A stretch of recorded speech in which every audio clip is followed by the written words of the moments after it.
We're going to use the MRGB Z grabber again. This method will be a little bit different. First thing we're going to do is start out with we'll grab a plane 3D and we'll drag that out onto the canvas. Go into edit mode.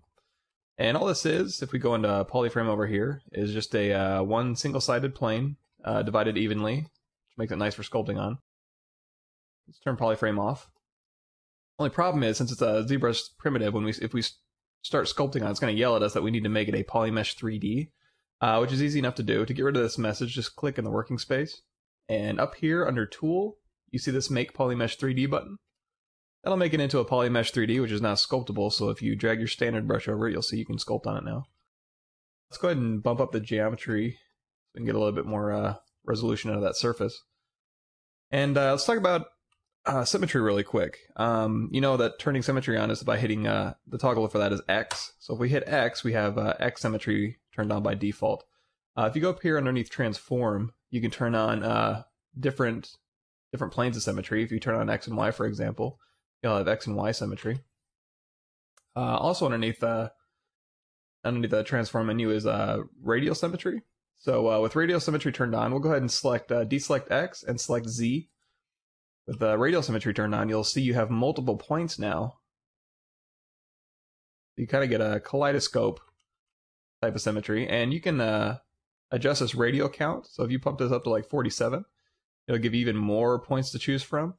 And this is just basically every one of those dots is where your brush is. So you can use any brush in here. If I go to my layer brush, which I have under Alt-D, you can use your layer brush. You can use a standard brush. You can use inflate.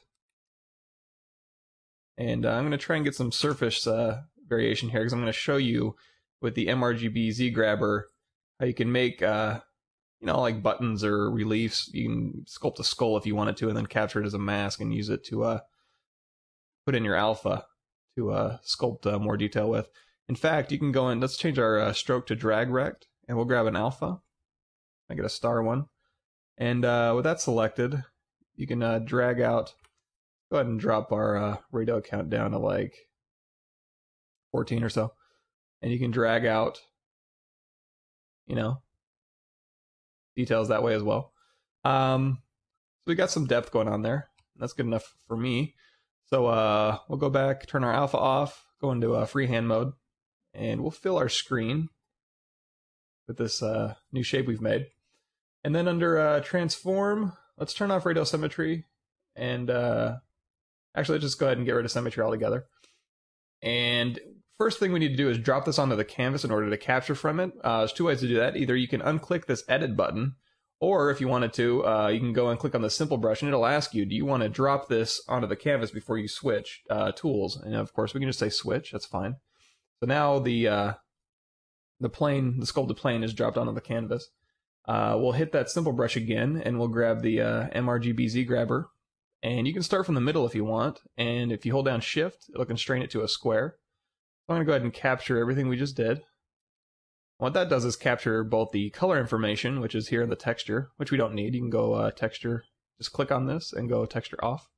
What I'm more concerned about is what was put in the alpha, which is actually the depth information. So with that, let's go ahead and clear our canvas by hitting Control N.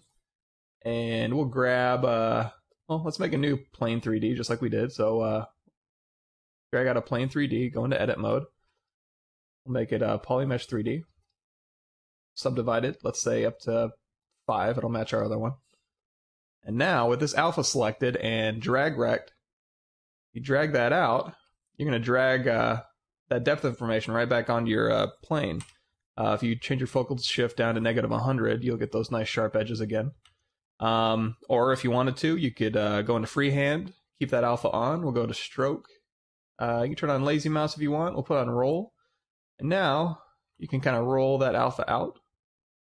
So you could you can sculpt anything. You can sculpt a skull, you can sculpt a zipper, anything, and capture that depth information and then turn it into a usable brush. That's another way to use the MRGB Z grabber. And you can always save these alphas out as well. If you have this selected, you can go export and just export that as it'll export it as a 16-bit grayscale, and you can save it for later.